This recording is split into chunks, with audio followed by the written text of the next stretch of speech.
கடந்த வாரத்திலே நாம் சிந்தித்த தேவ வார்த்தைக்கு நேராக நம்முடைய சிந்தனைகளை திருப்பிக் கொள்வோம். அதன் தொடர்ச்சியான செய்திகளை நாம் இந்த நாளிலும் சிந்திக்க போகிறோம். ஏசாயா தீர்க்க தரிசன புஸ்தகம், ஏசாயா தீர்க்க தரிசன புஸ்தகம் அதனுடைய 64வது அதிகாரத்தை நாம் திருப்பிக் கொள்வோம். ஏசாயா தீர்க்க தரிசன புஸ்தகம் 64வது அதிகாரம் அதனுடைய 1 முதல் சில வார்த்தைகளை நாம் ஆதாரமாய் கொண்டு தேவனுடைய வார்த்தைகளை சிந்தித்தோம். அதனுடைய மிக முக்கியமான ஒரு காரியமாய் தேவன் தம்முடைய நாமத்தை சத்துருவுக்கு என்ன செய்கிறாராம்? தெரிய பண்ணுகிறார். அல்லேலூயா, ஸ்தோத்திரம். அவருடைய நாமத்தை உங்களுடைய சத்துருக்கு தெரிய பண்ணுகின்ற தேவன் என்று சொல்லி கடந்த வாரத்தில் தியானித்தோம். அல்லேலூயா, ஸ்தோத்திரம். அதிலே முதலாவது அவர் செய்கின்ற காரியத்தை குறித்து நாம் சிந்தித்தோம். அவர் வானங்களை கிழித்திறங்கி அற்புதத்தை செய்கிறவர். அல்லேலூயா. சத்துருக்களாக தேவனுடைய பிள்ளைகளாகிய தேவனை சார்ந்திருக்கிற பிள்ளைகளுடைய சத்துருக்களுக்காக இன்றைக்கு நேற்றல்ல, இந்த உலகம் தோன்றின காலம் முதல் ஆண்டவர் வானங்களை கிழித்திறங்கி அற்புதங்களை செய்து கொண்டே வருகின்றார். அல்லேலூயா. அதை ஆதாரமாக நாம் பார்த்தோம். நாம் இன்றைக்கும் அதனுடைய தொடர்ச்சியாக 2வது காரியமாய் ஆண்டவர் என்ன செய்ய போகிறார், என்ன விரும்புகிறார் என்று சொல்லி நாம் ஆண்டவருடைய சமூகத்திலே நாம் தேவனுடைய வார்த்தைகளை சிந்திக்க போகிறோம். அப்படியே திருப்பிக் கொள்ளலாம். ஏசாயா தீர்க்க தரிசன புஸ்தகம் 64வது அதிகாரம் அவருடைய 1வது வசனத்தையும் 4வது வசனத்தையும் வாசிக்கலாம். உமது நாமத்தை சத்துருக்களுக்கு தெரிய பண்ணுவதற்கும் ஜாதிகள் உம்முடைய சந்நிதிக்கு முன் தத்தளிப்பதற்கும். 4வது வசனம்,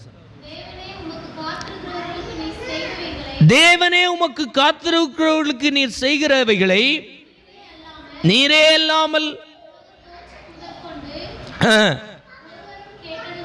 ஒருவரும் கேட்டதில்லை, செவியால் உணர்ந்ததும் இல்லை, அவைகளை கண்டதும் இல்லை. அல்லேலூயா. ஆண்டவருக்கு காத்திருக்கிறவர்களுக்கு ஆண்டவர் செய்கிற காரியம் ஒரு செவிகளும் கேட்டதில்லை, செவிகள் உணர்ந்ததில்லை, யாருமே பார்த்தது இல்லை.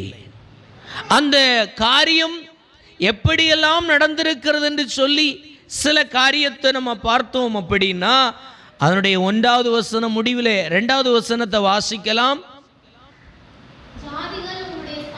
2வது வசனம், தேவரீர் வானங்களை கிழித்திறங்கி. 2வது அவர் சொல்லுகின்றார், உருக்கும் அக்கினி எரியுமா போல தேவன் தம்மை வெளிப்படுத்துகிறார். அல்லேலூயா. அப்ப கடந்த வாரத்தில் இந்த 2வது வசனத்தில் முதல் பகுதியை பார்த்தோம். ஆண்டவர் என்ன செய்கிறார்? வானங்களை கிழித்திறங்கி செயல்படுகின்ற தெய்வம். அல்லேலூயா. யாருக்கு வானங்களை கிழித்து இறங்கினார்? எலியாவை குறித்து பார்த்தோம். அவன் பலிபீட தண்டையிலே நின்று கருத்தாய் விசுவாசத்தோடு தான் சார்ந்திருந்த தேவனிடத்தில் விண்ணப்பித்த பொழுது வானத்தை கிழித்து இறங்கி தேவ சமூகத்திலிருந்து அக்கினி இறங்கி வர பண்ணினார். அல்லேலூயா. 2வதாக அவனை அச்சுறுத்தி கொண்டிருந்த, பயப்படுத்தி கொண்டிருந்த அதிகாலங்களுக்கு நடுவிலே ஸ்தோத்திரம், அவனை எந்த விதத்திலும் பயப்படுத்தி அழித்து விடலாம் என்று சொல்லி சவால் விட்டு கொண்டிருந்த சேனைகளுக்கு முன்பு ஆண்டவர் வானங்களை கிழித்திறங்கி எலியாவுக்காக அற்புதங்களை செய்தார். அல்லேலூயா, அல்லேலூயா, ஸ்தோத்திரம். அப்படியானால் அப்படிப்பட்ட அற்புதங்களை செய்த ஆண்டவர் நமக்கும் செய்வார் என்று சொல்லி பார்த்தோம். 2வது என்ன செய்கிறாராம்? நாம் பார்த்தோம். ஆண்டவர் என்ன செய்கின்றார்? உருக்கும் அக்கினி எரிகிறது போல ஆண்டவர் வெளிப்படுவார். அல்லேலூயா. அவர் சொன்ன ஒரே வார்த்தை, நீ சந்தித்து கொண்டிருக்கிற உன்னுடைய சத்துருவுக்கு என்னை நான் வெளிப்படுத்துவேன் என்று சொல்லுகின்றார். அப்படி வெளிப்படுத்துகின்ற தேவன் முதலாவது செய்கின்ற காரியம் என்ன? வானங்களை கிழித்து இறங்கி நான் அற்புதத்தை செய்வேன் என்று சொல்லுகின்றார். இரண்டாவதாக அவர் சொல்லுகின்றார், உருக்கும் அக்கினி எப்படி ஸ்தோத்திரம் எரிக்கின்றதோ, அவித்து போடுகின்றதோ, காரியம் இப்படி ஒரு காரியம் இருந்தது, இப்படி ஒரு பொருள் இருந்தது என்பதை இடம் தெரியாமல் உருகுலைத்து போடக்கூடிய வல்லமை படைத்த அக்கினியாக எரிகின்ற அளவிற்கு அவர் தம்முடைய சத்துருவுக்கு வெளிப்படுகின்றார். அல்லேலூயா, அல்லேலூயா. வேதத்தை சுமந்து கொண்டிருக்கலாம், ஆண்டவருடைய பிள்ளை என்று சொல்லுகின்ற ஒடுக்கப்பட்ட இடத்தில் நீங்கள் இருந்து கொண்டிருக்கலாம், விசுவாசிக்கின்றேன், நான் விசுவாச வாழ்க்கையில் ஓடுகிறேன் என்று சொல்லி ஆண்டவரை மட்டும் பிரியப்படுத்தும்படிக்கு இந்த உலகத்தில் நீங்கள் பயணித்துக் கொண்டிருக்கலாம். தனிமையாக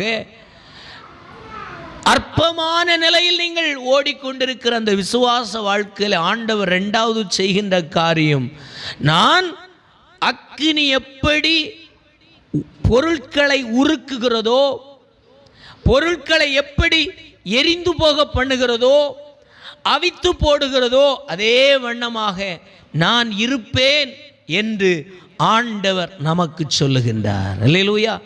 ஆண்டவர் நமக்கு வாக்கு பண்ணுகின்றார். எங்கே செய்கின்றார்? நம்முடைய சத்துருக்களுக்கு செய்கின்றார். வேதத்திலே நாம் பார்த்தோம் என்று சொன்னால், தேவனை குறித்து அவர் பட்சிக்கின்ற அக்கினி என்று சொல்லி அநேக இடங்கள் சொல்லப்பட்டிருக்கிறது. யாத்திராகமத்தின் புஸ்தகம் 24வது அதிகாரம் அதனுடைய 17வது அதிகாரத்தை திருப்பிக் கொள்ளலாம். யாத்திராகமம் 24வது அதிகாரம் 17வது வசனத்தை வாசிக்கலாம். மலையின் கொடுமுடியிலே கர்த்தருடைய மகிமையின் காற்றில்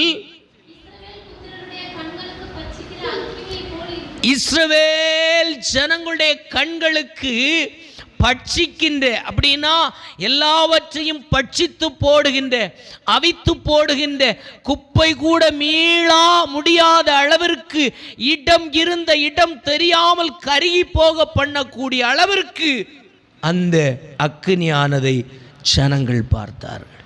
அல்லேலூயா, அல்லேலூயா. இரண்டாவது உபாகமத்தின் புஸ்தகம் 4வது அதிகாரம் 24வது வசனம் தெளிவாய் சொல்லுகிறது, வாசிக்கலாம். உபாகமம் 4வது அதிகாரம் 24வது வசனம் சொல்லுகிறது, அவருடைய அக்கினி எப்படி இருக்கிறது என்று சொல்லி வாசிக்கலாம்.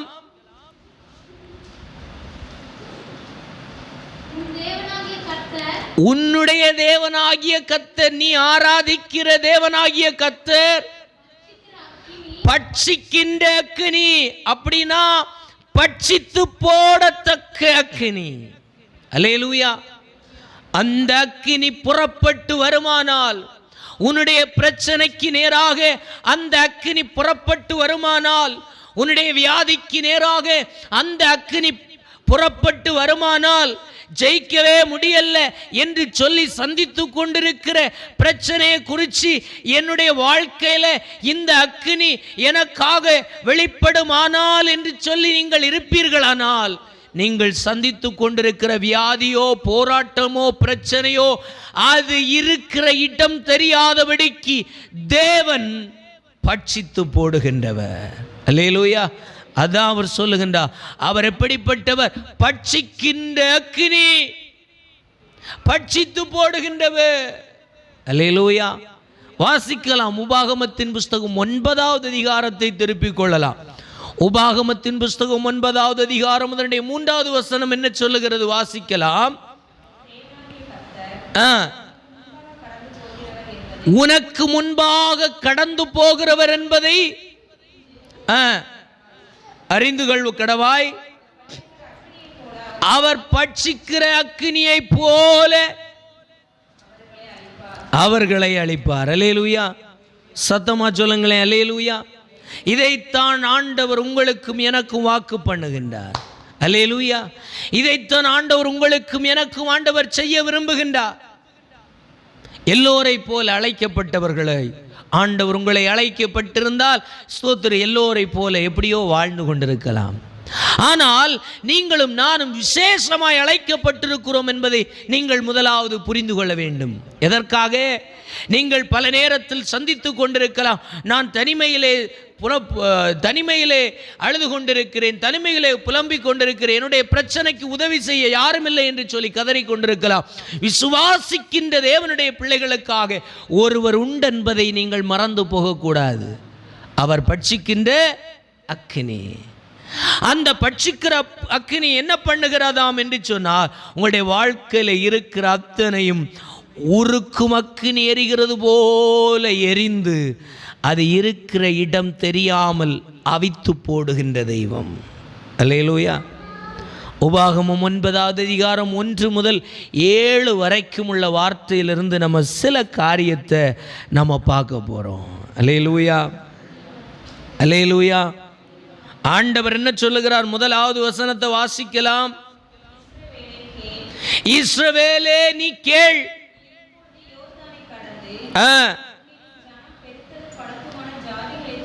உன்னிலும் ஜனம் பெருத்ததும் பலத்ததுமான சாதிகளை துரத்தி வானத்தை அளாவிய. ஆமென், அல்லேலூயா சொல்லுங்களேன். அல்லேலூயா. நாம் சில நேரம் பார்க்கும் பொழுது தனிமைகளும் புலம்புதல்களும் கண்ணீரும் அவமானங்களும் குற்றச்சாட்டுகளும் இவைகளெல்லாம் நம்மை நெருக்கி நிற்கலாம். ஆனால் நீங்களும் நானும் அந்த நெருக்கத்தின் நடுவில் பார்க்க வேண்டியது பிரச்சனைகளை அல்ல, அவைகளில் உங்களை வைத்த சர்வ வல்லமையுள்ளவரை நீங்கள் நோக்கி பார்ப்பீர்களானால் அவைகள் அத்தனையும் உங்களை விட்டு தூரமாகி போவதை பார்ப்பீர்கள். அல்லேலூயா. காரணம், நீங்கள் விசுவாசத்திற்கென்று அழைக்கப்பட்டிருக்கிறீர்கள். அல்லேலூயா. எல்லா மனிதர்களைப் போல இது எனக்கு இப்படித்தான் இருந்தது, இப்படியே இருக்கும், தலைமுறையா இருக்கும், காலம் முழுசும் இருக்குன்னு எல்லாரும் சொல்லுகிறதை நம்புகிறதற்கு உங்களை ஆண்டவர் அழைக்கவில்லை. அல்லேலூயா. இதை என் ஆண்டவரால் மாற்ற முடியும், இதை என் ஆண்டவரால் துரத்த முடியும், இந்த வியாதியிலே என் ஆண்டவரால் ஒரு பூரண சுகத்தை கொடுக்க முடியும், இந்த சாபத்தை என் ஆண்டவரால் சீர்குலைக்க முடியும், என் வாழ்க்கையிலே ஒரு அற்புதத்தை உருவாக்க ஒரு தெய்வம் உண்டு என்பதை விசுவாசிக்கும் படிக்கு உங்களை ஆண்டவர் அழைத்திருக்கிறார். அல்லேலூயா சொல்லுங்களேன். அதனால தான் அந்த வசனம் சொல்லுகிறது. எப்படி? இஸ்ரவேலே கேள், ஆண்டவரை பிடித்து கொண்டவளே, ஆண்டவர் போதும் என்று சொல்லி புறப்பட்டு வந்தவளே, ஆண்டவருடைய சமூகத்திலே ஞாயிற்றுக்கிழமையானால் ஆண்டவரை ஆராதிக்க வேண்டும் என்று சொல்லி கடவுளுக்கு பயந்து ஆண்டவருடைய சமூகத்தில் ஓடி வந்திருக்கிற தேவனுடைய பிள்ளையே, உன்னை பார்த்து சொல்லுகின்றா, இப்பொழுது உன்னிலும் ஜனம் பெருத்ததும், எப்படி பெருத்ததும் பலத்ததுமாயிருக்கிறவைகளை நீ துரத்துவ. அல்லேலூயா, அல்லேலூயா, அல்லேலூயா. பலமா இருக்கு, பலத்து இருக்கு, ஸ்தோத்திரம், ஆள் பலம் இருக்கு, பணபலம் இருக்கு, இவைகளை எல்லாம் பார்த்து சோர்ந்து போயிருக்கிற நம்முடைய கண்களுக்கு ஆண்டவர் சொல்லுகின்றார், அவைகள் ஒன்று முன்னுடைய பார்வையில் படக்கூடாது. அவைகளை எல்லாம் இஸ்ரவேல் ஜனங்களுக்காக ஆண்டவர் முன்னாடியே துரத்தி இருக்கிறார். அப்படின்னா விசுவாசித்து கொண்டிருக்கிற, ஆண்டவர் பெயரால் நம்பிக்கை வைத்திருக்கிற உனக்காகவும் எனக்காகவும் நமக்காகவும் இன்றைக்கும் அவர் அற்புதங்களை செய்ய வல்லவராயிருக்கிறார். அல்லேலூயா. துரத்த முடியாது, பிடிக்க முடியாது, இதுல ஒரு விடுதலை வராது, சுகம் நடக்காது. இதையே கேட்டு கேட்டு எல்லாரும் சொல்லுகிறதை ஏற்றுக்கொண்டு நடந்து கொண்டிருக்கிறோம். உங்களை பார்த்து ஆண்டவர் ஒரு விசேஷத்தை ஆண்டவர் இந்த இந்த இந்த இந்த ஆராதனை வேளையில், பகல் வேளையில் மறுபடியும் மறுபடியும் தெளிவாய் சொல்லுகின்றார், தெளிவாய் எச்சரிக்கின்றார். அப்படி அல்ல, அதை மாற்றும்படிக்கு, அதை தூர தள்ளி போடும்படிக்கு, அது இல்லாத ஒரு வாழ்க்கையிலே நீங்கள் பயணிக்கும்படிக்கு ஆண்டவர் விரும்புகின்றார். அல்லேலூயா. விசுவாசிச்சா நடக்கும். விசுவாசிக்கிறவனால் எல்லாம் கூடும். விசுவாசிப்பீர்களானால் அது மாறும். விசுவாசிப்பீர்களானால் அதை நீங்கள் துரத்துவீர்கள். விசுவாசிப்பீர்களானால் அது உங்களை விட்டு ஓடி போவதை உங்கள் கண் காணும். ஜீவனுள்ள சாட்சியாய் ஆண்டவர் உங்களை மாற்றுவார். அல்லேலூயா, அல்லேலூயா. இஸ்ரவேலை பார்த்து அதான் சொல்லிச்சு. அவர்கள் பார்க்கும்போது என்ன சொன்னாங்க? 10-12 பேர் ஆண்டவர் அந்த யோசுவா அனுப்பினா. 2 பேர் சொன்னாங்க, ஆண்டவர் சொன்ன வார்த்தையை பிடிச்சிட்டு சொன்னாங்க, தேவன் சொன்ன வார்த்தையின்படியே நாம் அதை சுதந்தரிப்போம், பயப்படவும் கலங்கவும் வேண்டாம் அப்படின்னு சொன்னார். ஆனால் 10 பேரும் என்ன சொன்னாங்க? ஐயா சாமி, அந்த ஊருக்கு போய் வந்தோம், எல்லாரும் நீளமாக இருந்தாங்க, அதிகமான வளர்ச்சி கொண்டவங்களா, நம்மளை விட பலசாலிகளாக இருந்தாங்க, நம்மளை விட பணம் பலத்தவங்களாக இருந்தாங்க, நம்மை காட்டிலும் எல்லாவற்றிலும் அவர்களோடு கூட நம்மளால் என்ன செய்ய முடியாது, பண்ணவே முடியாது, ஜெயிக்கவே முடியாதுன்னு தீர்மானித்து தான் நாங்கள் வந்திருக்கோம். அல்லேலூயா, அல்லேலூயா. அனுப்புனதே ஆண்டவர், நம்ம என்னத்துக்கு தீர்மானிக்க போகிறோம்? அல்லேலூயா. அழைத்தவருடைய வழியில் பயணிப்போம். அவர் செய்ய போகிற காரியம் ஆச்சரியமாய் அற்புதமாய் இருக்கும். அல்லேலூயா. அதான் முதல்ல பார்த்தோம், அவர் செய்ய விரும்பின காரியம் ஸ்தோத்திரம். ஒரு மனிதனுடைய செவியில் தோணல்ல, ஒரு மனிதனுடைய செவியும் உணர்ந்ததில்லை, ஒருவனுடைய கண்கள் கண்டதோ இல்லை. அப்படிப்பட்ட அற்புதங்களை செய்கிற தேவன் நம்மை அனுப்பி இருக்கிறார் என்று சொன்னார். இன்னைக்கு நம்மளை பார்த்து வருகின்ற சவால்களும் உபத்திரவங்களும் போராட்டங்களை பார்த்து நீங்கள் பயப்பட தேவையில்லை. அல்லேலூயா. ஒரு ஆள் செல்வாக்கு வச்சு அல்ல, ஒரு யுத்தம் செய்கின்ற சரீர பலத்தை வைத்தும் நான் சொல்லவில்லை. நீங்கள் தேவனை விசுவாசிக்கிறீர்களானால் அந்த விசுவாசத்தை கொண்டு சொல்லுகிறேன், விசுவாசிக்கிறவனால் எல்லாவற்றையும் செய்ய முடியும். அல்லேலூயா, அல்லேலூயா. இஸ்ரவேல் ஜனங்களை பார்த்து ஆண்டவர் சொன்னார், உன்னிலும் ஜனம் பெருத்ததும் பலத்ததுமாய் இருக்கிறத துரத்த முடியாது, பட்டணத்தை பிடிக்க முடியாதுன்னு சொல்லிட்டு இருந்ததெல்லாம் போதும். அல்லேலூயா, அல்லேலூயா. இப்போ நீ கடந்து போ, பிடித்து கொள்வாய். அல்லேலூயா. துரத்துவாய். ஆண்டவர் சொல்லுகிறது எப்படி இருக்கு? துரத்துவே, பிடித்து கொள்வாய், துரத்துவே, பிடித்து கொள்வாய், வெற்றி கிடைக்கும், நன்மை உண்டாகும், அற்புதம் நடக்கும். இதைத்தான் ஆண்டவர் நமக்கு சொல்லுகின்றார். ஆனால் இஸ்ரவேல் ஜனங்களோ எப்படி இருந்தாங்க? பயந்து, திகைத்து, கலங்கி, யாருமே நமக்கு உதவி இல்லைன்னு சொல்லி நின்று கொண்டிருந்தார். அல்லேலூயா. யாரும் இல்லாததுனால தான் ஆண்டவர் நமக்கு துணையாய் வந்தார். அல்லேலூயா. அதனால் யார் இருக்கிறாங்களோ, குடும்பம் இருக்கோ, கோத்திரம் இருக்கோ, பிரச்சனையே இல்லை. உங்களை அழைத்து கொண்டு வந்த தேவன் உங்களோடு கூட உண்டு. அவர் இருக்கிறது வரைக்கும் அவர் அனுமதி இல்லாமல் உங்களை அசைக்க பண்ண ஒரு மனிதனாலும் ஒரு பிசாசினாலும் முடியாது. பிசாசு பல நேரத்தில் சொல்லலாம், இந்த வியாதி தீரவே தீராது, இந்த சாபம், இது சாபம் தீரவே தீராதுன்னு சொல்லலாம். ஆனால் வேதம் சொல்லுகிறது, சாபங்களையும் வியாதியையும் முறித்து போட்ட ஒரு சர்வ வல்லமையுள்ள இயேசு கிறிஸ்து என்று சொல்லுகிறவர் எனக்காக, உனக்காக, நமக்காக, இந்த உலகத்திற்காக கல்வாரி சிலுவையிலே இரத்தம் சிந்தி இருக்கிறார். அல்லேலூயா.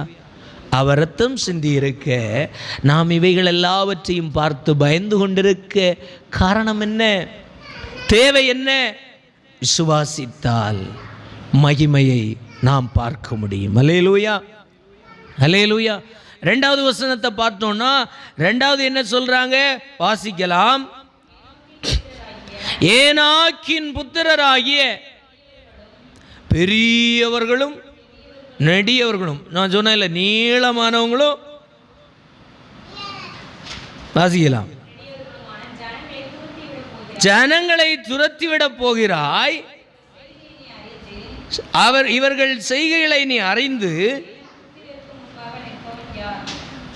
ஏனாக் புத்திரருக்கு முன்பாக நிற்பவன் யார் என்று. அல்லேலூயா. ஜனங்கள்கிட்ட ஆல்ரெடி என்ன சொல்லிட்டாங்க? ஏனாக்கின் புத்திரர்கள் இருக்கிறாங்க. அப்படி அவங்க எப்படி இருக்காங்களா? பெரியவர்கள், நல்ல திடகாத்திரம் உள்ளவர்கள். அடுத்தது அதுக்கு இடையில் என்ன இருக்காங்க? நெடியவர்கள் இருக்காங்க, பலவான்கள் இருக்காங்க. அடுத்தது நீளமானவங்க, ரொம்ப ஹைட்டு. அவங்க பார்வையில் நம்மளை பார்த்தா ஒரு அடி அடித்தா நம்மளால் நிற்க அப்படிப்பட்ட நெடியவர்கள் இருக்கிறாங்க. இப்படிப்பட்ட அந்த ஜனத்தை நமக்கு முன்னாடி யார் துரத்த முடியும் என்று சொல்லி ஒரு கூட்டம் சொன்ன சத்தத்தை கேட்டாய் அல்லவா? அதான் ஆண்டவர் கேட்கிற, கேட்டாய் அல்லவா? அல்லேலூயா. ஏனாக்கின் புத்திரர் பலத்ததும் நீளமாகவும் நிற்கிறாங்க. அவங்களுக்கு முன்னாடி யார் நிற்க முடியும்னு சொன்னதை கேட்ட இல்லையா அப்படின்னு ஆண்டவர் கேட்குறார். அல்லேலூயா. அப்போ சூழ்நிலை எப்படி தான் இருக்குது? நம்முடைய பலத்தில் என்ன செய்ய முடியாது, நம்முடைய செல்வாக்குனால என்ன செய்ய முடியாது, நம்முடைய புயபலத்தினால செய்ய. அல்லேலூயா. அப்படி இருந்தாலும் அவைகளின் நடுவில் அவைகளை கீழ்ப்படுத்தவும் துரத்தவும் அந்த இடத்தை சுதந்திரிக்கவும் கூடிய அதிகாரத்தை தேவன் நமக்கு தந்தாருன்னா அந்த அதிகாரம் தானாகவே ஓடச் செய்யும். ஏனோக்கின் புத்திரர்கள் தானாகவே ஓடத்தக்க செயலை கர்த்தர் செய்கிற நாளும் சமீபமாயிருக்கிறது. அல்லேலூயா. வியாதியை பார்த்து பயப்படாதுங்க. அவங்க சொன்னாங்க, இவங்க சொன்னாங்க, அப்படி சொன்னாங்க, இப்படி சொன்னாங்க, கவலையே வேண்டாம். ஆண்டவர் சொல்லி இருக்கிறார், நான் எகிப்தியருக்கு வர பண்ணின ஒரு வியாதியும் உனக்கு வர பண்ணேன் என்று சொல்லி இருக்கிறார். வார்த்தையை விசுவாசித்தால் அந்த வார்த்தைக்குண்டான பலன் உங்களுக்குள்ளே மழையாய் ஸ்தோத்திரம் இடியாய் இறங்கி வந்து அது சம்பவிக்கும். அது சம்பவிக்கும்போ அது எந்த சாபமானாலும், அது எந்த பலவீனமானாலும், அது எந்த உபத்திரவமானாலும் நீங்கள் தேடியும் காணாதிருக்கத்தக்க விதத்தில் ஆண்டவர் துரத்தி விடுவார். அல்லேலூயா சொல்லுங்களேன். அல்லேலூயா. அப்போ ஏனாக்கின் புத்திரர்கள் பலத்து பெருத்து நீளமாக இருக்கிறவங்களுக்கு யார் முன்னாடி நம்ம சைடில் நிற்பான்னு சொன்னதை நீங்கள் கேட்டீங்க இல்லையா? ஆனாலும் ஆண்டவர் சொல்லுகின்றார், அக்கினி உருக்குமா போல அவருடைய சமூகத்திலிருந்து அக்கினி ஆண்டவர் அனுப்ப போகிறார். அல்லேலூயா. உங்களுக்காக எனக்காக விசுவாசித்த தேவனுடைய ஜனத்திற்காக ஆண்டவர் செய்கிற காரியம் இப்படியெல்லாம் இருக்கும் என்று சொல்லி தேசம் காணும்படிக்கு, ஜனங்கள் காணும்படிக்கு, அற்புதங்களை அநேகர் அறிக்கையிடத்தக்கதாக ஆண்டவர் செய்ய போகிற மகிமையான திட்டங்கள், மகிமையான கிரியைகளுக்காக கைகளை தட்டி ஆண்டவருக்கு நன்றி சொல்லுங்கள். ஆண்டவரே, என் வாழ்க்கையில, என் குடும்பத்தில், என்னுடைய தனிப்பட்ட வாழ்வில் ஆண்டவரே நீர் அக்கினியை அனுப்புவீராக. ஹல்லேலூயா. அப்ப அப்படிப்பட்ட அற்புதத்தை ஆண்டவர் செய்கிறார். மூன்றாவது என்ன செய்கிறார்? மூன்றாவது வசனத்தை வாசிக்கலாம்.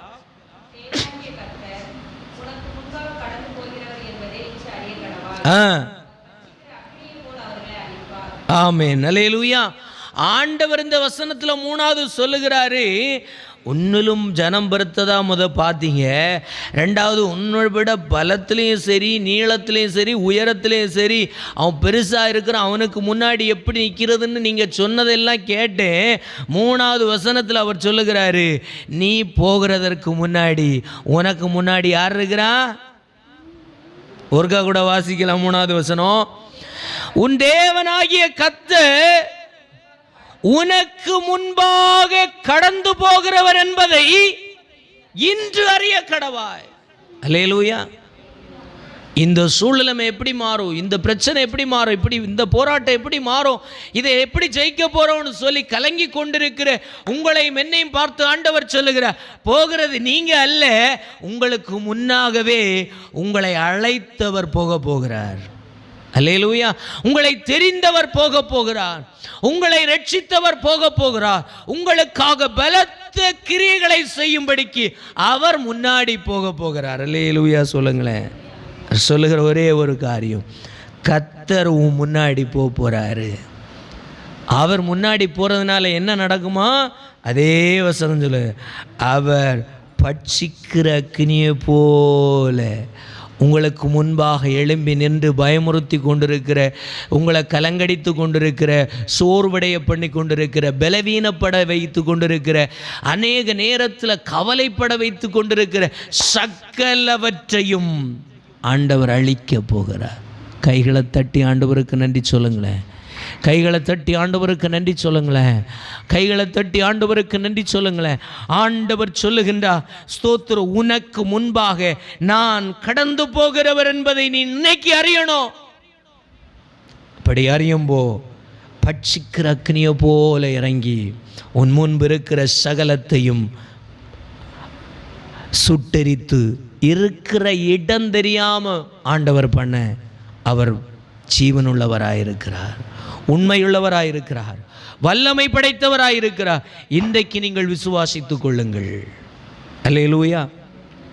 அடுத்த வசனம் வாசிக்கலாம். 4வது வசனம். உன் தேவனாகிய கர்த்தர் அவர்களை உனக்கு முன்பாக துரத்துகையில்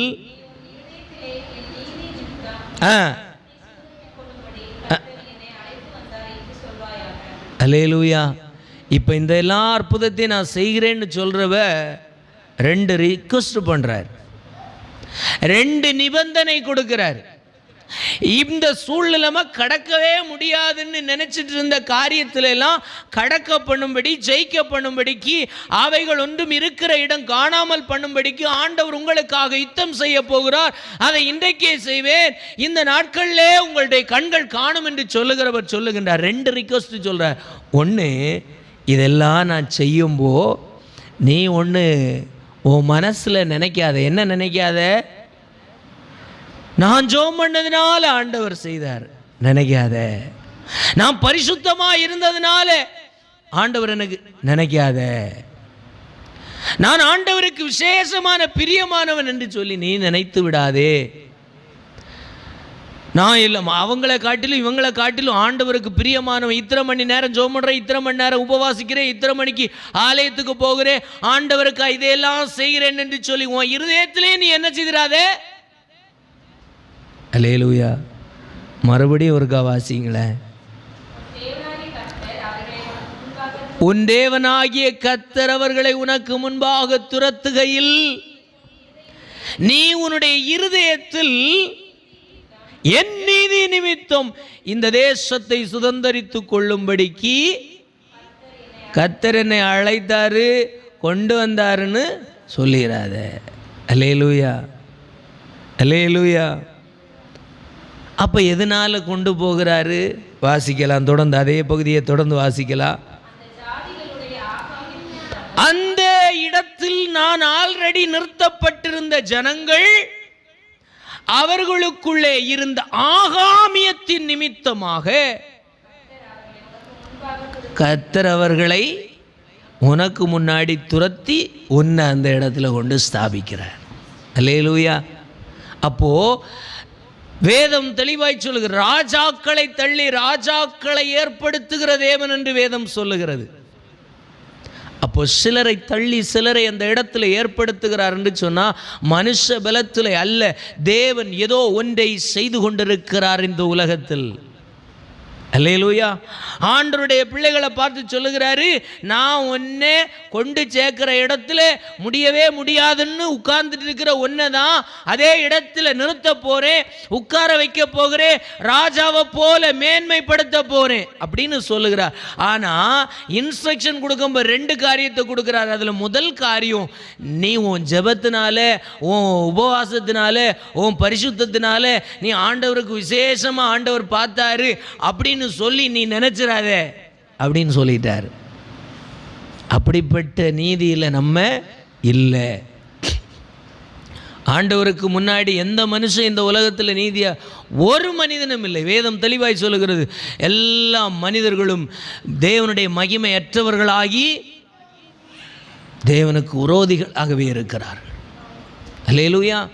எல்லா மனிதர்களும் தேவனுக்கு விரோதமான பாவம் செய்து தேவ மகிமையற்றவர்களாகி இருக்கிறார்கள், தேவ மகிமையை இழந்தவர்களாக இருக்கிறார்கள். இப்படி இருக்கும்போ யார் நீதியாக இந்த உலகத்தில் இருக்க முடியும்? ஒருவனும் இல்லை. அதனால தான் ஆண்டவர் சொல்லுகிறாரு, நீ அந்த இடத்துல போய் நின்றேன் என்று சொல்லி உன் இருதயத்தில் என்ன செய்திடாத.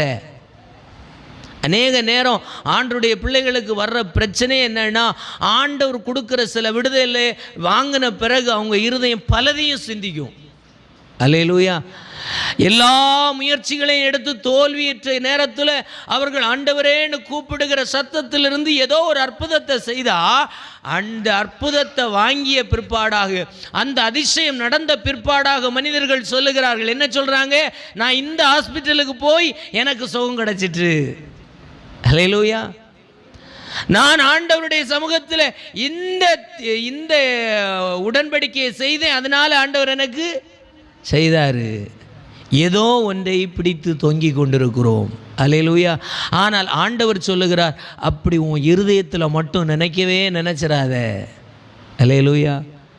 எதனால் உன்னை இந்த இடத்துல கொண்டு வரேன்னா, நான் ஒருக்கா அவனை கொண்டு உட்கார வச்சேன், ஆனால் அவனுடைய உள்ளத்திலிருந்து எழும்பின ஆகாமியத்தினால் அவனை நான் அந்த இடத்தை விட்டு துரத்த திட்டம் பண்ணிட்டேன். அதனால் அவனை துரத்துகிற இடத்துல அற்பமான ஒருதனை கொண்டு வைக்கணும்னு நினச்சிருக்கிறேன். அதனால் அற்பமான இடத்துல, பலவீனமான இடத்துல, இல்லாத இடத்துல உன்னை நான் கண்டேன். அதனால் நான் உன்னை கைப்பிடிச்சு கொண்டு வந்திருக்கிறேன்.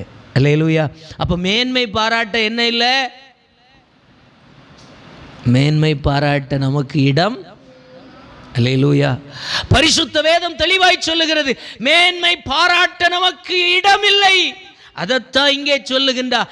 நான் என் ஜெபத்தினாலே, உபவாசத்தினாலே, நீதியினாலே, ஏதோ ஒரு நியாயத்தினாலே நான் இந்த இடத்தை இதை சாதித்தேன் என்று சொல்வீர்களானால், அதே ஏனோக்கின் புத்திரர்கள் துரத்தப்பட்ட அதே இடத்தில் நீங்கள் ஒரு நாள் வருவீர்கள் என்பதில் எந்த மாற்றமும் இல்லை. அதனால தான் அவர் சொன்னார், ஆல்ரெடி அது நடப்பதற்கு முன்கூட்டியே தான் கொண்டு போகிற பலவீனமான, பரிசுத்த குறைச்சலான, அநீதியான, அக்கிரமமான, பலகீனமான அந்த ஜனங்களை பார்த்து சொல்லுகிறாரு, நீ உன் நீதியினால இதெல்லாம் நான் செய்தேன்னு நீ ஒரு காலம் உன் இருதயத்தில் என்ன செய்திடாத, நினச்சிடாத. அல்லேலூயா. நீ நினச்சேனா, ஏன் ஆண்டவர் இதில் ரிக்வெஸ்ட் சொல்கிறாருன்னா, நீ அப்படி நினச்ச உன்னுடைய நீதி, உன்னுடைய ஜெபம் ஏதோ ஒன்று நீ நினச்சேன்னா கண்டிப்பாக நீயும் அதே இடத்துலண்டு துரத்தப்படுறதுக்கு ரொம்ப நேரம். பலவான்களையே துரத்தினார்னா பலகீனப்பட்டு வந்திருக்கிற நாம் துரத்தப்படுகிறதற்கு இமைப்பொழுது போல். ஆகாமியத்தின் நிமித்தம் அப்படின்னு வசனம் சொல்லும். ஆகாமியம்னா என்ன? வேற ஒன்றும் இல்லை. மனுஷன் எந்த அளவிற்கு பாவம் செய்கிறானோ, துணிகரம் கொள்ளுகிறானோ, அக்கிரமம் செய்கிறானோ, அநியாயத்தை நடப்பிக்கிறானோ, பய உணர்வற்று, தேவனுக்கு பயப்படுகிற பய உணர்வற்று இஷ்டம் போன போக்கில் யாரெல்லாம் துணிகரம் கொள்ளுகிறானோ அவர்கள் எல்லோரையும் ஆண்டவர் இதே இடத்துல கொண்டு நிறுத்துவார். அல்லேலூயா. அப்போ ஏனாக்கின் புத்திரர்களை துரத்துவதற்கு காரணம் என்னன்னா, அவருடைய பாவ வாழ்க்கை தான் காரணம். அல்லேலூயா. ஏனாக்கின் புத்திரர்கள் அந்நியர்கள் அல்ல. நீங்கள் கொஞ்சம் ஜெனரேஷன் ஏனாக்கு யார் அப்படின்னு சொல்லி நம்ம பார்த்தோம் அப்படின்னா, ஏதோ ஒரு நீதிமான்களுடைய வம்சாவளியில் வந்திருப்பாங்க. அதனால தான் ஆண்டவர் இங்கே சொல்கிறார், நீயும் நீதிமான்கிற வழியில் வரப்போகிற, கொண்டு வர்ற அந்த இடத்துல வந்து நன்மை அனுபவிக்கும்போ, ஆசீர்வாதத்தை பார்க்கும்போ, சமாதானத்தை நீ அனுபவிக்கும்போ உன் இருதயத்தில் என்ன செய்திடக்கூடாது? உன் நீதியினால், உன் ஜெபத்தினால, உபவாசத்தினால, பரிசுத்தத்தினால கொண்டு வந்தேன்னு நினச்சிடவே அது பாவம். அல்லேலூயா.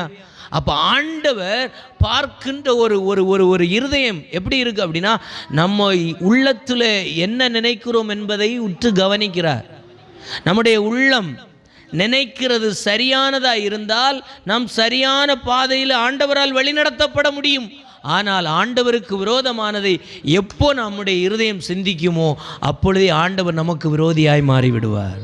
அல்லேலூயா. அப்படிதான் ஏனாக்கின் புத்திரர்கள் தள்ளப்பட்டிருக்கிறார்கள். அதனால் ரிக்வஸ்ட்டாக ஆண்டவர் சொல்கிறாரு, முன்னாடியே அட்வான்ஸாக சொல்கிறாரு, நீ போய் இருக்கும்போ பெருமைப்பட்டு விடாதே. நீ இருக்கிற இடம் கிருபையில் வந்தது, ஏன் நீதினால் அல்ல. ஆண்டவர் எனக்கு தருவேன்னு வாக்கு பண்ணார், அதுபோல் தந்தார்.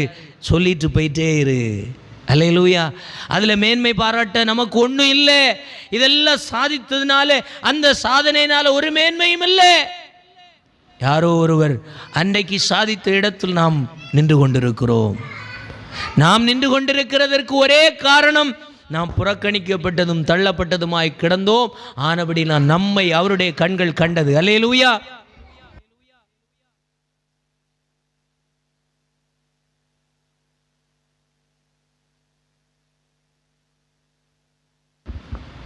இப்போ பாருங்க, தேவன் தருகிற ஆசீர்வாதத்தில் தேவனுடைய ரிக்வஸ்ட்டே நம்ம நிறைவேற்ற வேண்டியது அவசியமாக இருக்குது. உங்கள் இருதயத்தில் ரொம்ப கவனமாக இருக்கணும். ஆண்டவரால் ஆசீர்வதிக்கப்படுகிறது எவ்வளவு அதிகமோ அதே வேணால் நம்ம கவனமாக இருக்க வேண்டிய ஒரே இடம், ஆண்டவருக்கு பிரியமில்லாததை செய்யாமல் இருக்கிறது ரொம்ப கவனம். நீங்கள் வேத வசனத்தில் இப்படி ஒரு வசனம் சொல்லுகிறது, இஸ்ரவேல் ஜனங்கள் எவ்வளவு ஒடுக்கப்பட்டார்களோ, சத்துருக்களினால் எவ்வளவு ஒடுக்கப்பட்டார், அவ்வளவு தூரம் அவர்கள் என்ன செய்தார்கள், பலுகி பெருகினார்கள். அதே ஆண்டவர் ஸ்தோத்திரம், காலங்கள் கடந்து ஒரு நாள் வரம்பு ஆண்டவர் சொல்லுகிறார், இஸ்ரவேல் ஜனங்கள் எவ்வளவாய் பெருகினார்களோ அவ்வளவுக்கு அவ்வளவாய் எனக்கு விரோதம் செய்தார்கள். அல்லேலூயா. ரெண்டும் ஒன்று தான், ஒரே ஜனங்கள் தான். இடுக்கப்படும்போ அவங்கள விசாலத்தில் கொண்டு வச்சப்போ எனக்கே விரோதமாய் செயல்களை செய்தார்கள். அல்லேலூயா. அப்போ இஸ்ரவேல் ஜனங்கள் செய்த அந்த தவறை செய்யக்கூடாது என்பதற்காகத்தான் ஆண்டவர் அந்த ஜனங்களை ஆசீர்வதித்தார்.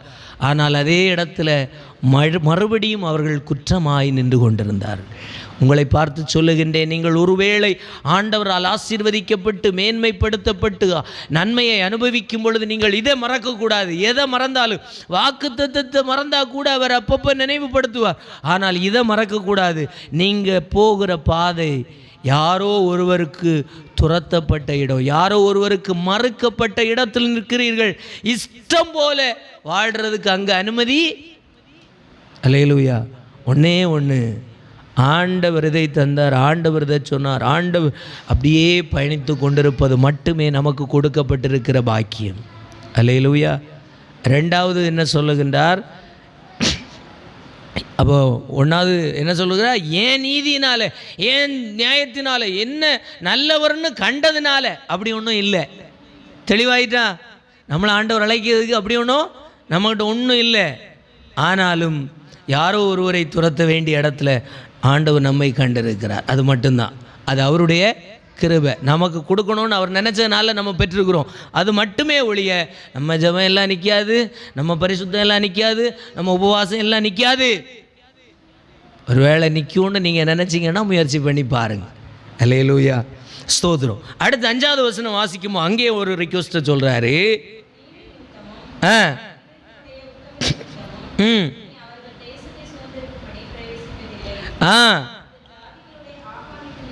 மறுபடியும் சொல்ற, அந்த ஜாதிகளுடைய ஆகாமியத்தின் நிமித்தமாகவும் ஆபிரகாம், ஈசாக்கு, யாக்கோபு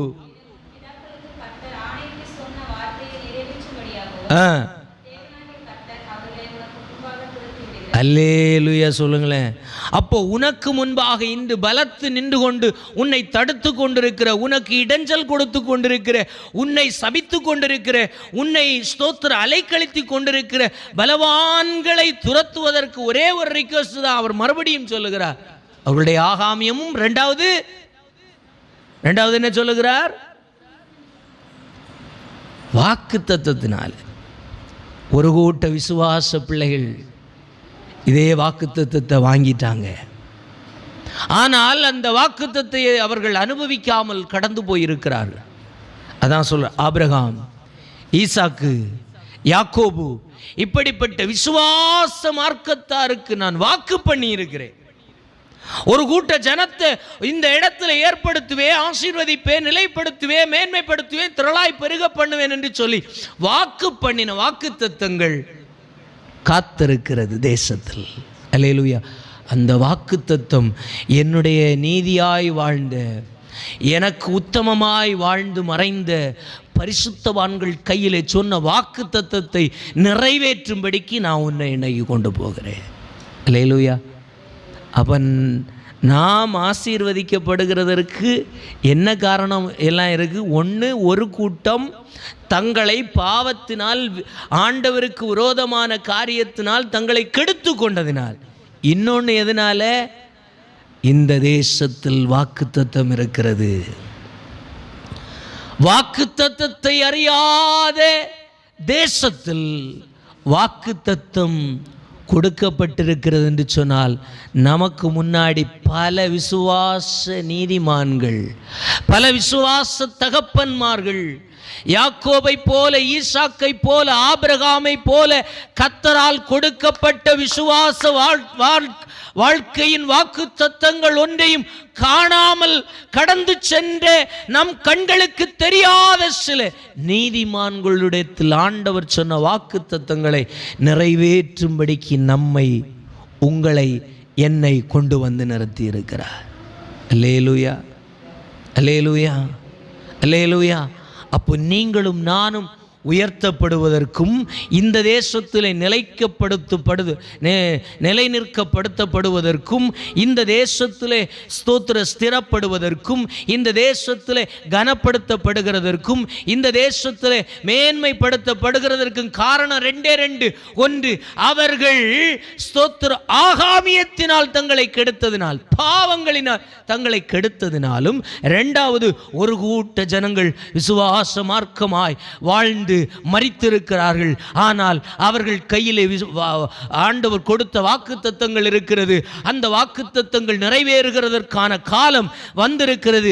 அந்த காலத்தில் ஆண்டவர் செய்ய சொன்ன வாக்குத்தத்தங்களை நிறைவேற்றும்படிக்கு ஆள் இல்லை, அந்த ஆட்களுக்கு ஏற்படுத்தும்படிக்கு உன்னை என்னை கொண்டு வந்து நிறுத்தி இருக்கிறார். அல்லேலூயா, அல்லேலூயா. நம்ம பரிசுத்தத்தை பார்த்தல்ல, நம்முடைய நீதியை பார்த்தல்ல, நம்முடைய நியாயங்களை பார்த்தல்ல, நாம் நிற்க வேண்டிய இடத்துல யாரோ நிற்க வேண்டியவர்கள் இல்லாதிருந்த நேரத்தில் ஆண்டவர் வாக்கு பண்ணின வாக்குத்தத்தங்களை நினைத்து யாரோ ஒருவருக்கு கொடுக்கணும்னு சொல்லி பார்த்தப்போ எது அவருக்கு தோணுச்சோ தெரியல, உங்களையும் என்னையும் நம்மையும் இந்த இடத்துல ஆண்டவர் நிறுத்தி இருக்கிறார்னு சொன்னால் அவருடைய பெரிய இரக்கம், கிருபை. அல்லேலூயா, அல்லேலூயா. அப்போ நம்ம ஒன்று புரிந்து கொள்ளணும், இது ஆண்டவரால் அழைக்கப்பட்டு கொண்டு வரப்பட்டிருக்கிற ஒரு விசுவாச வாழ்க்கை. எப்படி வந்தோம், ஏன் வந்தோம், யாருக்கும் இந்த இடத்துல என்ன சொல்ல முடியாது. நம்முடைய வழிபாடே வேற, நம்முடைய முறைமைகளே வேற. அவைகளுக்கு பின்னால் போய்கொண்டிருந்த என்னையும் உங்களையும் நம்மையும் இந்த இடத்துல கொண்டு வைத்திருக்கிறார் என்று சொன்னால், இவை எல்லாவற்றுக்கு பின்னால் தேவன் நம்மை அழைத்து கொண்டு வந்திருக்கிற ஒரு அழைப்பு இருக்கிறது. எதுக்கு அழைத்தார்? இந்த தேசத்தில் ஒரு கூட்ட ஜனத்திற்கு ஆண்டவர் வாக்குத்தத்தம் பண்ணி அந்த வாக்குத்தத்தம் நிறைவேற்றப்பட வேண்டிய காலம் வந்தது. இன்னொரு பக்கம் துரத்தப்பட வேண்டிய ஒரு கூட்டம் ஸ்தோத்திரம் பலத்திருக்கிறார்கள்.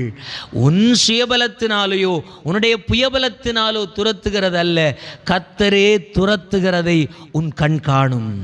உன் வாழ்க்கையில முடியவே முடியல, இதை குறித்து என்னால் சமாதானமை யோசிக்கவே முடியலன்னு காண்கின்ற சகலமும் ஒரு நாள் வேத வசனம் சொல்லுகிறபடி நீங்கள் தேடியும் காணாதிருக்கத்தக்க விதத்தில் ஆண்டவர் துரத்தி இருப்பதை நீங்கள் காண்பீர்கள். அல்லேலூயா சொல்லுங்களேன், அல்லேலூயா. இது எதுக்காக? வேத வசனம் தெளிவாய் சொல்லுகிறது. ஏசாயா 64வது அதிகாரம் 2வது வசனம் 2வது பாட்டு சொல்லுகிறது, உருக்கும் அக்கினி எரிவதை போல தம்முடைய ஜனத்திற்கு தம்முடைய சித்தத்தை வெளிப்படுத்த தேவன் பிரியமாயிருக்கிறார். நாம் அப்படியே கண்களை மூடி ஆண்டவருடைய சமூகத்தில் ஜெபிக்க போகிறோம். அப்படி இருக்கிற இடத்துல கண்களை மூடி ஆண்டவரை பார்த்து கேட்க போகிறோம். ஆண்டவரே, வானங்களை கிழித்து இறங்கி எங்களுக்காய் அற்புதம் செய்கிறீர். எப்படி எங்களை எங்களை காட்டிலும் ஜனம் பெருத்ததும் பெலன் பெருத்ததும் உயரம் பெருத்ததுமான ஜனங்களை துரத்தி அந்த இடத்துல எங்களை நிலைநிறுத்தப் போகிறீர். ஏனாக்கின் புத்திரருக்கு முன்பாக யார் நிற்க முடியும்னு சொல்லி பயந்து கொண்டிருக்கிற இடத்துல எங்களை நிறுத்த பண்ண போகிறீர். இதெல்லாம் எங்க பலத்தில் அல்ல, கர்த்தர் எங்களுக்கு முன்பாக போய் இவைகள் எல்லாவற்றையும் ஸ்தோத்திரம் சீராக்கி எங்களை நடத்த போகிறார். ஒன்னே ஒன்று, அவர் எங்களை தெரிந்து கொள்ளுதல். எங்களை அவர் தெரிந்து கொண்ட அந்த ஒரே தெரிந்தெடுப்பின் மூலம் இதுவரைக்கும் எங்களை கொண்டு வந்திருக்கிறீர். இனிமேலும் எங்களை நீர் கொண்டு போக போகிறீர். அப்படியே கண்களை மூடி ஒரு வார்த்தை ஜெபம் பண்ணுவோமா? ஆண்டவரே, நீர் எங்களை அழைத்து கொண்டு போகிற அந்த விசுவாச வாழ்க்கைக்காக ஸ்தோத்திரம். இந்த விசுவாச வாழ்க்கையில் கரடு முரடுகள், நெருக்கங்கள், பாடுகள், அவமானங்கள், நிந்தனைகள் என்ன செய்யணும்னு சொல்லுகிற தெளிவான புத்தியே இல்லாமல் ஓடிக்கொண்டிருக்கிறோம். ஆனால் இதில் ஒன்றே ஒன்று, நாங்கள் இந்த நாள் நீர் சொன்ன வசனத்திலிருந்து அறிந்து கொண்டோம். இது நீர் எங்களை கொண்டு வரல, நாங்கள் இந்த இடத்துல வரல, நீர் தான் எங்களை கொண்டு வந்திருக்கிறீர். எங்கோ பிறந்தோம், எங்கோ வாழ்ந்தோம், எப்படியோ இருந்தோம், ஆனால் இந்த இடத்துல கொண்டு வந்து வைத்திருக்கிறீர் என்று சொன்னால் நாங்கள் வரலப்பா. ஒன்னே ஒன்று தெரியும், நீர் எங்களை கொண்டு வந்திருக்கிறீர். நீர் கொண்டு வந்ததே நோக்கம் என்ன என்பதை நீர் மட்டுமே அறிந்திருக்கிறீர். அந்த நோக்கத்திற்கென்று எங்களை இன்னும் ஆயத்தப்படுத்தும், அதிகாரப்படுத்தும், பலப்படுத்தும். சொல்லுங்க, ஆண்டவரை பார்த்து சொல்லுங்க, ஆண்டவரே, ஆகாமிய வல்லமை எங்களை மேற்கொள்ளாதபடிக்கு நாங்கள் கவனமாயிருக்க, எச்சரிக்கையாயிருக்க கிருபை தாரும். அது மட்டுமல்ல, வாக்குத்தத்த சந்ததி அடைய போகிற அந்த ஆசீர்வாதங்களுக்கு ஆண்டவரை ஏற்ற வழியிலே நாங்கள் நிலை நிற்க, ஏற்ற இடத்திலே எங்கள் வாழ்க்கை கட்டப்பட ஆண்டவர் எங்களுக்கு உதவி செய்வீரா. பலத்த காரியங்களை செய்யுங்கப்பா, பலத்த கிரியைகளை காண்பித்தருள்வீராக, பலத்த செய்கைகளை ஆண்டவரை அனுபவிக்க செய்வீராக. தடைகள் எல்லாவற்றையும் உடைத்து போடும். உம்முடைய நாமம் மட்டும் மகிமைப்படட்டும். சகல துதி, கனம், மகிமை ஒவ்வொருவருக்கே செலுத்துகிறோம் ஆண்டவரே. கேட்ட வார்த்தைகள் ஒவ்வொன்றும், கேட்ட ஒவ்வொரு பிள்ளைகளுக்கும் ஆண்டவரே அக்கினியாய் கிரியை நடப்பிக்கின்ற வார்த்தைகளாய் இந்த வார்த்தைகள் இருக்கட்டும். எல்லா பிள்ளைகளையும் உம்முடைய கரத்தில் ஒப்பு கொடுக்கிறேன். ஆசீர்வதி. சின்ன பிள்ளைகள் எல்லாரையும் உடைய கரத்தில் தருகிறோம். ஆசீர்வதி. சமாதானத்தோடு இந்த வாரம் முழுவதும் ஆண்டவரே ஸ்தோத்திரம், நீர் காத்தருளும்படிக்கு ஜெபிக்கிறோம்.